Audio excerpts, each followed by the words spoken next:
back, my friends. This is Lindsay, and I am back with another daily work from home job lead for you. As always, if you're interested in putting that application in, the link to this page that I'm sharing is in the YouTube description box below this video. Today's job lead is from well-known hotel chain Marriott.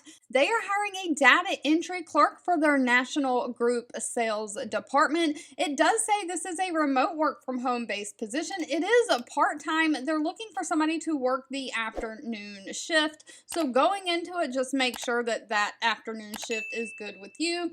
But they're looking for somebody to enter and locate work-related information using their computers and point of sales system. You're going to transmit this information or documents using a computer. You'll read and visually verify the information in variety formats, could be small print, and enter and retrieve that information contained in those computer databases. You'll verify that information in the documents and on the computer screens is correct, including text, printed forms, and a list of accuracy and completeness.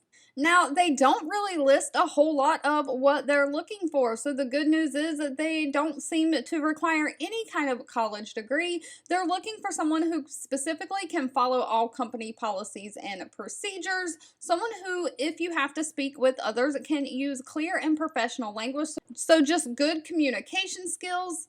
And of course, because this is a data entry position using computers, you need to know how to work and do basic computer functions. Now, as far as pay goes, pay is going to be dependent on location and experience. The pay ranges anywhere from $18 an hour all the way up to $25.20 an hour. They also seem to offer a benefit package that includes 401k plans and all sorts of other things. All right, if this job lead was not for you, that's absolutely okay. Always feel free to leave in the comments anything specific that you're looking for. Even if I'm not always responding, I do read those and keep that in mind when I am searching for job leads to share. Thank you so much for watching and supporting me, and I'll be back really soon with more work from home job leads just for you.